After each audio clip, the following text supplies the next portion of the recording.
नाज़रीन, मैं हूँ आपकी होस्ट डॉक्टर इकरा रहमान अस्सलामुअलैकुम नाज़रीन, और मैं हूँ डॉक्टर कपूतक्की चंचला। और आप देख रहे हैं programme health for all only on Media Focus channel.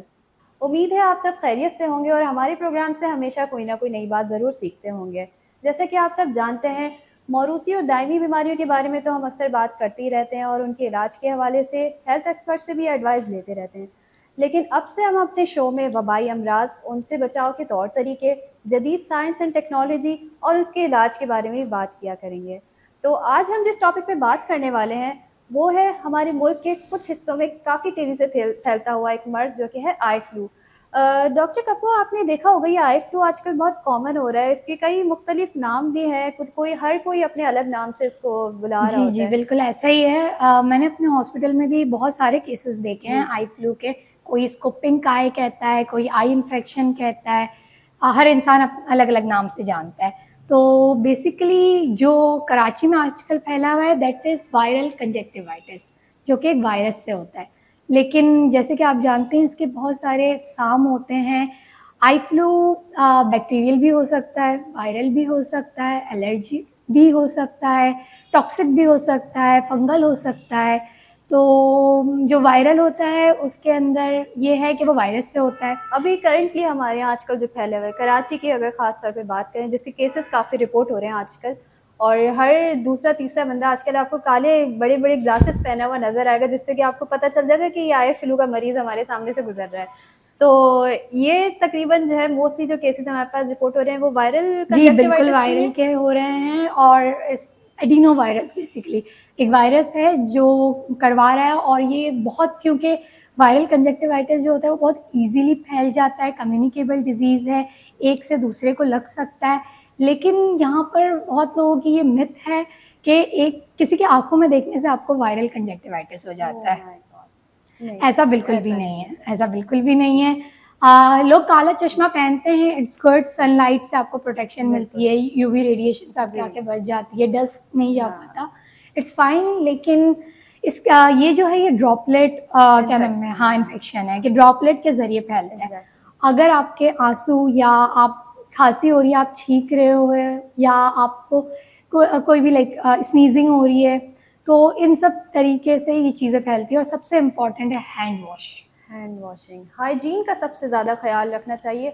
इसमें सबसे ज़्यादा जो रोल आ जाता है ना वो है कि हमें अपनी हाइजीन को मेंटेन करना है।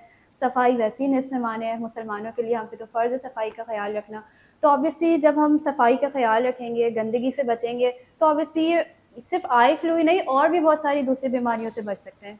ऐसा ठीक ही है? है। और हमें हमेशा चाहिए कि हम 20 सेकंड तक अपने हैंड को वॉश करें। जी, बिल्कुल। ये तो आपने बिल्कुल सही फ़रमाया। हैंड वॉश करने के लिए ज़रूरी है कि आप एक अच्छा मयारी कोई आपके पास हैंड सोप हो जिससे आप हैंड वॉश करें। सादे पानी का भी आजकल कोई भरोसा नहीं है, जो आजकल हमारे यहाँ हालात चल रहे हैं, सड़कें भी हमारे यहाँ टूटी पड़ी होती हैं। ऑब्वियसली गंदगी की वजह से बीमारियाँ फैलती हैं। अभी हमारे यहाँ बारिशें होके चुकी हैं, उसके बाद सड़कों का तो आप हाल जानते ही हैं हमारे मुल्क में, हमारी कराची की ख़ास तौर पे देखी जाए रोड्स का जो हशर है और फिर गंदगी, कूड़ा-कचरा, तो ये सारे कॉज़ करता है, करवाते हैं ये जी, चीज़ें। बिल्कुल, सबसे जो मेन कॉज़ है ना वो है ओवर क्राउडिंग। अगर आप लोगों के एरिया के अंदर एक ही घर में या तो ज़्यादा लोग एक साथ रहते हैं, तो बहुत कॉमन है कि एक से दूसरे को लग सकता है। जी। अगर एक घर के अंदर मुश्किल से 1 या 2 अफ़राद रहते हैं, तो कम है चांस कि उनको वायरल हुँ, कंजक्टिवाइटिस हो। उसके अलावा आपकी क़ुव्वत मुदाफ़ियत के ऊपर बहुत रोल प्ले करती डिपेंड है। करता अगर है। आपकी क़ुव्वत मुदाफ़ियत कम है, तो आपको सबसे पहले वायरल कंजक्टिवाइटिस हो जाएगा। लेकिन अगर आपकी क़ुव्वत मुदाफ़ियत अच्छी है, विटामिन्स आप डेली रूटीन में लेते हो, मतलब आपको किसी चीज़ की कमी नहीं है, हुँ, इम्यून बूस्टर्स आप यूज़ करते हो या उसके अलावा हेल्दी डाइट लेते हो, तो हुँ। फिर आप इस डिज़ीज़ से बच सकते हो। स्प्रेड होने के इस बीमारी को तो बहुत सारे तरीके हैं। आप बस जो आप घर पे कर सकते हैं वो ये कर सकते हैं कि अगर आपके घर में किसी फ़र्द को ये आई फ्लू डायग्नोज़ हो गया, पिंक आई जिसे कहते हैं, किसी को सिम्पटम्स आ रहे हैं, तो आपने करना ये है कि उनका तकिया जो है वो सबसे पहले अलग कर देना है। आपने उनकी टॉवल को हाथ नहीं लगाना है। कोशिश करें कि वो टिश्यू इस्तेमाल करें। टॉवल, क्योंकि वो एक ही टॉवल पूरे दिन वो इस्तेमाल ये जहाँ रखेंगे, जहाँ से यूज़ करेंगे, वो इन्फेक्शन वहाँ छोड़ देंगे। तो बेहतर है टिश्यू यूज़ करें और उसको डिस्कार्ड कर दें। उस दूसरा ये कि बच्चों की वजह से बड़ी ये बीमारी आजकल देखा जा रहा जी। है। बच्चे स्कूल से घर लेके आ जाते हैं, पेरेंट्स को लगी, पेरेंट्स से इधर-उधर सब जगह स्प्रेड हो गई। तो बच्चों को काफ़ी जो है हमें हाइजीन की केयर करने की ज़रूरत है, और बच्चों को आइसोलेशन की भी ज़रूरत है। बच्चे ऑब्वियसली हाइजीन खुद से मेंटेन नहीं कर सकते हैं, ये पेरेंट्स की ज़िम्मेदारी होती है कि बच्चों की सेहत का, हाइजीन का, ये सारी चीज़ों का ख्याल रखना। तो आपने करना ही है कि अगर आपके घर के किसी छोटे बच्चे को फॉर एग्जांपल आई फ्लू हो जाता है, तो आपने एटलीस्ट कम से कम उनको 3 डेज़ के लिए आइसोलेट करना है। 3 दिन बाकी बच्चों से अलहदा रखना है। बच्चों को स्कूल ना भेजें, दूसरे बच्चों के साथ खेलने के लिए पार्कों में ना भेजें, घर के दूसरे बच्चों के साथ ज़्यादा इंटरेक्शन ना करने दें, उनको आइसोलेट रखें। जी, ठीक? ऐसा ही है, क्योंकि देखिए बच्चों में ये डिज़ीज़ सबसे ज़्यादा इसलिए होती है कि बच्चों की क़ुव्वत मुदाफ़ियत कम होती है, जी। तो ईज़िली उनको लग जाता है। उसके अलावा बच्चे जो हैं वो ना हाइजीन का ख़्याल रखते हैं, अगर वो उनको खाँसी भी आ रही है, क्योंकि आई फ्लू के अंदर खाली आई के सिम्पटम्स नहीं नहीं होते। होते। आई फ्लू के अंदर आपको थोड़ी बहुत खाँसी और नज़ला भी हो सकता एलर्जी है। वाले थोड़े-से सिम्पटम्स सिम्पटम्स हैं, आते जी हैं इसके बिल्कुल, अंदर। एलर्जी वाले सिम्पटम्स आ रहे हैं आजकल बहुत कॉमन, जी। जो लोगों को हो रहा है उनको साथ में थोड़ी बहुत खाँसी और क्या नाम है ये स्नीज़िंग वगैरह भी हो रही है। तो अगर आपको स्नीज़िंग हो रही है तो आप टिश्यू पेपर का लाज़मी इस्तेमाल करें, अगर आपको कफ़ आ रहा है तो हाथ रख के बच्चों को भी ये चीज़ ये सिखाएँ। सिखाएँ ऑब्वियसली। और टॉवल, ग्लास, एक ही ग्लास में पानी ना पिए, अगर किसी को जी, हो गया है शेयरिंग ना तो हो, उनसे उससे शेयरिंग ज़रूरी बिल्कुल भी नहीं करनी, नहीं करनी। क्योंकि अगर आप शेयरिंग करेंगे तो वो ड्रॉपलेट बॉर्न है, किसी न किसी वे में एक दूसरे को लग जाएगा। और हमेशा अगर आप कोई आई ड्रॉप भी इस्तेमाल कर रहे हैं तो हैंड वॉश लाज़मी करें। हैंड वॉशिंग एक चीज़ है जिसके ज़रिए बहुत फ्रीक्वेंटली ये चीज़ फैलती है। सही। अच्छा, मिथ्स के हवाले से बात करते हैं कि लोगों को लगता है कि अगर किसी शख्स को पिंक आई, जैसे ये आजकल फैला हुआ है, किसी को हो गई है, जिसे आशूब चश्म भी कहते हैं, वैसे मेडिकल इसको हम कंजक्टिवाइटिस कहते हैं मेडिकल टर्मिनोलॉजीज़ में। अगर किसी शख्स को ये पिंक आई हो गई है, तो कुछ लोगों का ख़्याल होता है कि अगर हमने ऐसे इंसान की आँख के अंदर देख लिया, तो बस हमें तो ये हो गया, हमारा काम हो गया, अब तो बस हमें हमें भी पिंक आई हो जाएगा, अब वो हमें भी वही सिम्पटम्स आ रहे हैं। वो हमारी साइकी भी ऐसी होती है, मैंने फलाने को देखा था, वो मेरी आँख में भी ऐसी दर्द हो रहा है, मेरी आँख भी लाल हो गई। और अगर उसने चश्मा नहीं लगाया, भाई तुमने चश्मा क्यों नहीं लगाया? ऐसा कुछ नहीं है ना? ऐसा ऐसा लोग कुछ नहीं सोचते है। हैं। ये ऑब्वियसली एक कॉन्टैक्ट प्रिकॉशंस यहाँ पे आ जाती है। अगर आप उस मरीज़ से या जिसको ये पिंक आई हो गई है, उससे आप बहुत ज़्यादा क्लोज़ कॉन्टैक्ट में आते हैं, क्योंकि डॉक्टर साहब ने फरमाया कि ये ड्रॉपलेट इन्फेक्शन है। किसी के खाँसी करने से, किसी के छींकने से, या किसी के मुँह से लुआब निकलने से, या कोई भी ऐसी चीज़ से जिस आपने पेशेंट को टच कर लिया है, आँसुओं से किसी से आपने हाथ मिला लिया, किसी ने अपने आँसू साफ़ किया, आपसे हाथ मिला लिया, इन सब चीज़ों से ये फैलता है। देखने से नहीं फैलेगा। या ऐसा ही है, बिल्कुल लोगों ऐसा को ही ये है। बात बताने की ज़रूरत है, ये किसी की आँख में देखने से नहीं फैलेगा, या चश्मा लगाने से ये कंट्रोल नहीं होगा। ये बेसिकली ड्रॉपलेट इन्फेक्शन है। बार-बार इस बात पे ज़ोर दिया जा रहा है, अपनी हाइजीन का ख़्याल रखें, हैंड वॉश करें, और जो लोगों को ये अब हो चुका है मर्ज़, तो उनसे थोड़ा-सा डिस्टेंस इख्तियार करें। डिस्टेंस भी इख्तियार करें, उनकी चीज़ों को इस्तेमाल भी ना करें, और उन्हें चाहिए जिनको हो गया है कि वो घर पे रह के एटलीस्ट रेस्ट करें, जी। प्रॉपर नींद अपनी पूरी करें, ताकि एटलीस्ट दूसरों को ये हाँ। इन्फेक्शन ना अब लगे। हमारा बार-बार ये कहने का मकसद कि दूसरों को ना लगे, हमें एहतियात करनी चाहिए, इसका हरगिज़ मकसद ये नहीं है कि ये कोई जानलेवा बीमारी है, ठीक है? ऐसा ही ऐसा है ही ना, है। जानलेवा बीमारी हरगिज़ नहीं है, लेकिन ये पेनफुल है। अगर छोटे बच्चों को हो जाती है, अगर आपके घर के किसी छोटे बच्चे को हो जाएगी, उसकी तकलीफ़ देखना ज़ाहिर है छोटे बच्चों की काफ़ी मुश्किल होता है माँ-बाप के लिए। किसी बड़े इंसान को भी हो जाए, तो वैसे सिम्पटम्स तो जो है वो वेरी करते हैं, हर पर्सन टू पर्सन। अगर अल्लाह ना करे हम दोनों में से किसी को हो जाता है, अल्लाह ना करे। अल्लाह ना करे।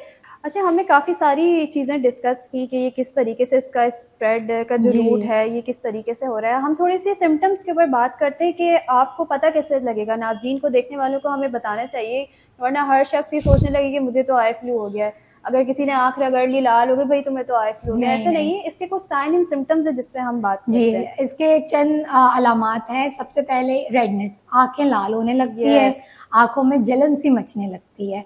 उसके अलावा आँखों से पानी आने लगता है। ये कॉमन सिम्पटम्स है जो ऑलमोस्ट सबको कमोबेश होता ही होता है। इसके अलावा हमारे पास है कि कभी आप सो के उठ रहे हो तो आपके ना पीले रंग का एक डिस्चार्ज आने लगता है आँखों में से। उसके अलावा बहुत रेयर केसेस में ये होता है कि आपसे ये लाइट बर्दाश्त नहीं होती आपकी आँखों से, आप अंधेरे में जी। रहना चाहते हो। फोटोफोबिया एक टर्म होती है मेडिकल टर्मिनोलॉजी में, हम उसको फोटोफोबिया कहते हैं कि आप सनलाइट को, या ये फ़ोन की लाइट को, या आपके घर में जो नॉर्मल बत्तियां जल रही हैं उससे आप उसका सामना नहीं कर पाते, आप देख नहीं पाते, उससे आपको काफ़ी तकलीफ़ का एहसास होता है।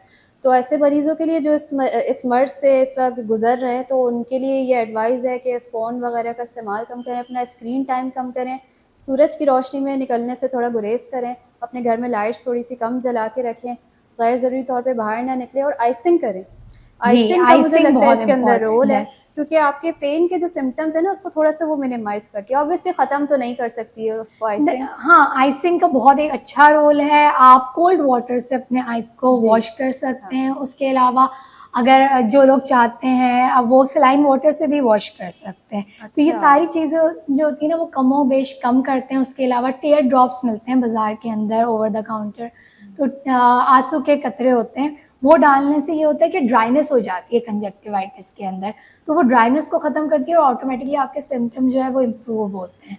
उसके अलावा आप जो हैं वो दवाइयों का इस्तेमाल कर सकते हैं। दर्द की दवाइयाँ चंद जो दर्द की दवाइयाँ होती हैं, एलर्जी की दवाइयाँ होती हैं, हाँ। ये सारी चीज़ें आपको जल्द से अच्छा, जल्द एक बेहतर बात हम आपको करेंगी। बताते चले, अगर हम आपको कह रहे हैं कि पेन किलर्स को यूज़ कर सकते हैं या एंटी एलर्जिक यूज़ कर सकते हैं, इसका हरगिज़ मतलब नहीं है कि ये सारी बातें हर पेशेंट के लिए सेम जा सकती हैं, इसका हरगिज़ ये मतलब नहीं है, ठीक है? तो आपको करना ये है कि जो हमने आपको घरेलू टोटके थोड़े बहुत बता दिए कि आप लाइट्स का कम इस्तेमाल करें, अपना स्क्रीन टाइम कम कर दें, आइसिंग वगैरह करें, ये तो जो आप घर में रह के कर सकते हैं। लेकिन कुछ चीज़ें ऐसी होती हैं कि जो आप डॉक्टर के एडवाइस करने पर जी। ही करें तो आपके लिए ज़्यादा बेहतर देखो है। ये तो चंद चीज़ें हमने वो बात की जो हम आम रूटीन में कर कर सकते सकते हैं। हैं। लेकिन अगर आपका ये कंजक्टिवाइटिस है, ये थोड़ी सीवियर हो जाती है। जी, सीवियर का मतलब ये होता है कि 2 हफ्ते के अंदर मुकम्मल तौर पे सही नहीं हो नहीं हो रही। रही है। तो फिर तो आपको लाज़मी डॉक्टर के पास जाना होगा क्योंकि डॉक्टर को पता है वायरस के लिए कौन-सी एंटीवायरल दवाई डाली जाती है क्योंकि आँखों के अमूमन अंदर। जो अभी देखने में आ रहा है, जिन लोगों का भी जो मरीज़ों से हमने आजकल कॉन्टैक्ट में जिनसे आए हैं, 3 टू 5 डेज़ में मैंने मोस्ट जी, कॉमनली जी, देखा है ऐसा कि ही है। रिज़ॉल्व हो जाता है, ठीक है? लेकिन उसके जो इफ़ेक्ट्स रहते हैं, जब तक वो स्प्रेड होता रहता है, उसका काफ़ी टाइम होता है, ऑलमोस्ट 30 डेज़ तक ये नॉर्मल जो स्टडीज़ के। वायरल्स किसी भी वायरस का इंक्यूबेशन पीरियड होता है जब वो फैल सकता है वो 5 टू 7 डेज 5 का टू है। 7 हाँ, डेज़ होता है। ये वो टाइम होता है जब वो फैल सकता है। उसके बाद वो नहीं फैलता तो इस टाइम पे हमें बहुत केयर करनी चाहिए। लोगों के साथ थोड़ी-सी दूरी बरकरार करनी चाहिए ताकि ये दूसरों को ना लग सके। चलिए, ये तो और बहुत हमें चाहिए अगर हमें ज़रा भी लगता है कि चीज़ें बेहतर नहीं हो रही तो खुद से कोई भी एंटीबायोटिक इस्तेमाल ना करें क्योंकि ये बैक्टीरियल कंजक्टिवाइटिस नहीं है, ये वायरल कंजक्टिवाइटिस है। और वायरल कंजक्टिवाइटिस में एंटीबायोटिक की बिल्कुल भी ज़रूरत नहीं होती। तो हमें चाहिए कि हम डॉक्टर से रुजू करें। इतनी सारी हमने बातें की, अब थोड़ी-सी बात कर लेते हैं हम प्रिवेंशन के ऊपर, क्योंकि प्रिवेंशन बहुत ज़्यादा ज़रूरी है। अब डिज़ीज़ हो गई है, हमारे माशरे में काफ़ी तेज़ी से फैल रही है, तो अब बात करते हैं कि हम इससे बच कैसे सकते हैं। बचने के तरीके ये हैं कि हमने पहले भी बात की थी, सफाई का ख़्याल रखना है, हाइजीन को मेंटेन करना है, प्रॉपर हैंड वॉशिंग करनी है। बाहर से आप आए हैं, किसी के साथ आपने कॉन्टैक्ट में आ गए हैं ऐसे मरीज़ के साथ जिसकी आँखें आपने देखी थी कि रेड हो रही हैं, तो घर आके आप एटलीस्ट शावर ले सकते हैं। ये तो किया जा सकता है ना। जी मिनिमल हम जो स्टेप्स ले सकते हैं वो ये है कि अपनी हाइजीन को मेंटेन करें, शावर लें, प्रॉपर हैंड और वॉशिंग ये करें। हाँ, अगर हैंड वॉशिंग कर रहे हैं तो हम किसी सोप से हैंड वॉश करें ताकि अगर ऑब्वियसली, जरासीम हमारे हाथ पे है भी तो हाँ। वो क्लीन हो जाए। दूसरा ये वो अफ़राद जो कॉन्टैक्ट लेंसेज़ यूज़ करते हैं। जी। कॉन्टैक्ट लेंसेज़ यूज़ करने का तरीका ये है कि अगर तो आपको ये इन्फेक्शन हो गया है, तो आप जो रिकमेंडेशंस हैं, जो डॉक्टर की रिकमेंडेशन है स्टडीज़ के मुताबिक 2 वीक्स तक तो आप कॉन्टैक्ट लेंस से बिल्कुल बिल्कुल दूर है। कॉन्टैक्ट में नहीं आ सकते, आपको दूर रहना है। तो और दूसरा ये कि वो आपने अगर ये इस इन्फेक्शन के दौरान अगर आपने कॉन्टैक्ट लेंस यूज़ किया तो वो लेंस के ऊपर चिपक जाएगा। जब आप वो दोबारा यूज़ करेंगे वो इन्फेक्शन आपको दोबारा हो जाएगा। ठीक है, लेंस आप में बिल्कुल चिपक जाएगा लेकिन अगर आपको इन्फेक्शन नहीं भी है, तो भी ये जो आप इन्फेक्शन है ये हमारे कराची में फैल चुका है। फैल चुका है, इतनी जल्दी फैल चुका है कि ड्रॉपलेट इसके कहीं न कहीं तो होंगे। होते ही हैं, ज़ाहिर है, तो उसे लेंस पे जाने से इतना टाइम नहीं नहीं लगेगा। लगेगा। तो इसलिए लेंस का जो पानी है वो आप चेंज करें। उसकी किट को ऑब्वियसली एग्ज़ैक्टली क्लीन अगर रखें। आप खुद को तो हाइजीन रखें ही, हाँ, हाइजीन का खुद अपनी का ख़्याल चीज़ों का करें ख़्याल और रखें। लेंस के भी हाइजीन का ख़्याल अपने रखें। फ़ोन को सैनिटाइज़ करें, अगर बच्चे स्कूल जाते हैं अपने इरेज़र, शार्पनर्स और पेंसिल्स वग़ैरह को आई गेस उनको भी क्लीन जी, रखना चाहिए। हम सैनिटाइज़ कर और सकते हैं, जब कोरोना आया था उस टाइम पे भी हम इस चीज़ एग्ज़ैक्टली, का एहतियात आपके कर रहे जो थे। वाटर बॉटल्स हैं, आपके जो टिफ़िन बॉक्सेस हैं बच्चों के, आप इसी तरीके से हाइजीन मेंटेन कर सकते हैं। तो ये भी कुछ जी। छोटे-छोटे तरीके हैं, अगर आप इसको सोचें तो बड़ी आसानी से आप इस बीमारी के ऊपर काबू पा सकते हैं। इन सब चीज़ों को करने के बावजूद, इन सब प्रिकॉशनरी मेजर्स को करने के बावजूद अगर आपको फिर भी कोई तकलीफ़ और ये मर्ज़ बरकरार है तो प्लीज़ बराए मेहरबानी अपने करीबी कंसल्टेंट से जाके ज़रूर मशवरा कीजिए और उनकी बताई हुई बचाव के तरीकों पे और इलाज पे बहुत पाबंदी से, बाकायदगी के साथ अमल कीजिए। डॉक्टर कपूर, यहाँ मुझे लगता है कि हमने मज़ीद इस टॉपिक पे काफ़ी डिटेल में हमने बात जी, कर ली बिल्कुल है हमने और डिटेल में बात उम्मीद है कर ली है। नाज़रीन को ये बातें हमारी समझ भी आई होंगी, बहुत सारी इन्फो भी उनको मिली होगी और जो मिथ्स थी ना दिमाग में शायद कुछ हद तक वो इनकी क्लियर हो जी, चुकी होंगी। ऐसा ही है नाज़रीन।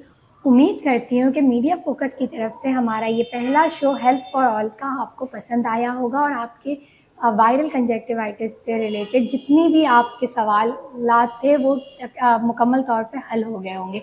इसी के साथ हमें इजाज़त दीजिए। मैं डॉक्टर कपो और ये मैं डॉक्टर इकरा इकरा रहमान। मिलते हैं अगले हफ्ते किसी नए टॉपिक और नए शो के साथ। मज़ीद इस टॉपिक पे कुछ जानना चाहते हैं या कोई और सवाल करना चाहते हैं या किसी और की टॉपिक की बात करना चाहते हैं तो हमें कमेंट सेक्शन में बता सकते हैं या स्क्रीन पे दिए हुए हमारे नंबर या ईमेल पे हमसे रब्ता कर सकते हैं। अल्लाह अल्लाह हाफ़िज़। हाफ़िज़।